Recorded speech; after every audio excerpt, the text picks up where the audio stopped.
All right, everybody's attention over here for just a second. Can I get everybody's attention? All right, can y'all do me a favor, okay? I want you to do me a favor real quick. Y'all know that scene in Braveheart where he yells freedom? Yeah. We're all here for the same reason, right? We're all here for freedom? All right, so do me all a favor, ready? On 3, I want y'all, if you're able, get your cameras up. This is your photo op, right? Get your cameras ready, okay? On 3, I want y'all to yell freedom at the top of your lungs. Put your fists in the air and yell freedom. Can y'all do that for me? Yeah. All right, here we go. On 3, you ready? 1, 2, 3. Freedom! Thank you. God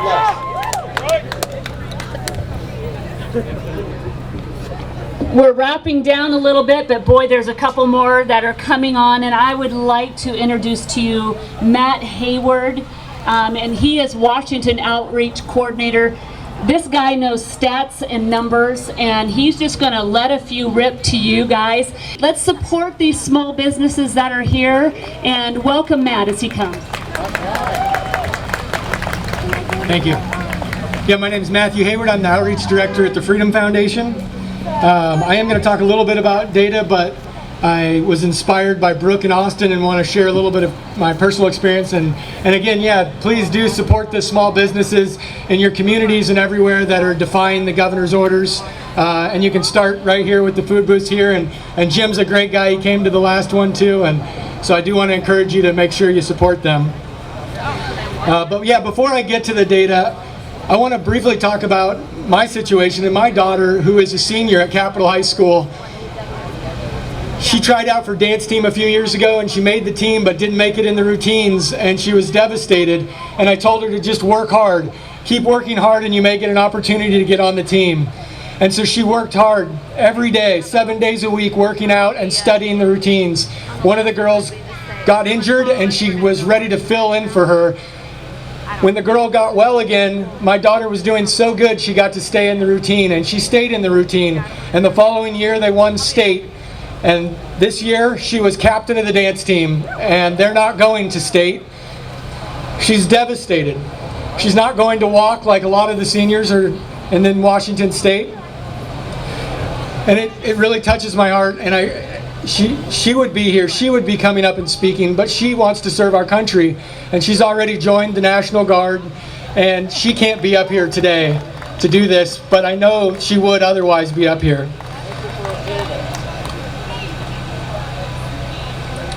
4th of July, I just want to quickly plug, we are starting to organize for a celebration, not a protest, here at the Capitol. And we're very early in our planning, but something that just came to me after hearing Brooke and Austin is, I want to organize a walk for all the seniors in Washington that want to come and be recognized and walk across the stage. So stay tuned for more on that. I think it'll be great, and I really want to give those kids an opportunity to be recognized. And fireworks, that's going to be a big one. We're working hard on it. That's going to be tough. I quickly want to mention, just because it is very personal, I spoke here before and I'm not going to go into all the details, but it was mentioned by Scott just now. We've had 10 times more suicides in Thurston County than we have COVID-19 deaths. And one of them is personal to me, and it's a friend of mine who I actually ended up finding, and I was taking him food to his house and dropping it off, and it was directly because of the stay-at-home and suffer order. And that was one of the things that motivated me to start really getting involved and speaking out.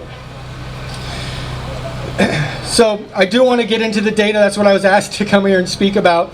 But the last point I want to make is never voluntarily give up your freedom. I hear people say that it's Nazi Germany and that we're not free, but look, we don't have a permit, but here we are.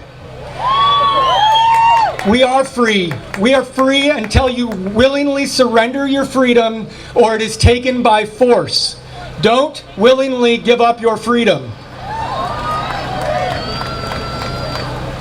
So the Freedom Foundation is a data-driven organization. We've also always been advocates of individual liberties and a free market. Jay continues to tell us that policy decisions are being data-driven, that opening businesses is dependent on the data, that our liberties are at the mercy of data. Well, I keep hearing a lot about these phases. There are no phases to freedom. There is freedom and there is oppression. So after we heard that our liberties were going to be put on the chopping block, the Freedom Foundation decided to start doing some research into the data. And I don't know if any of you heard Jay Inslee after we put out our reports. He was very frustrated and he spoke out against us in his address and said that there were right-wing radicals and extremists and conspiracy theorists from the planet Pluto. Well, Jay, our data came from the Washington State Department of Health, not the planet Pluto. So this data is not from Pluto. This data is technically not from our organization. This data is what we learned from the Washington Department of Health. And that is, when this came out at the beginning of the month, 87% of COVID-19 deaths did have on their death certificate either the cause or some combination of an effect of COVID-19. Okay, what about the other 13%? The other 13% did not mention COVID-19 anywhere on their death certificate. So we wanted to bring that to the attention of the state, and we put that out, and that was very upsetting to them because they had just announced that there had been 1,000 people who had died from COVID-19. That's not true. There was not 1,000 people who had died from COVID-19 at that time, and they admitted it to us. What they were doing was cross-referencing data from people who tested positive for COVID-19 and subsequently died. They were taking two databases and matching them together.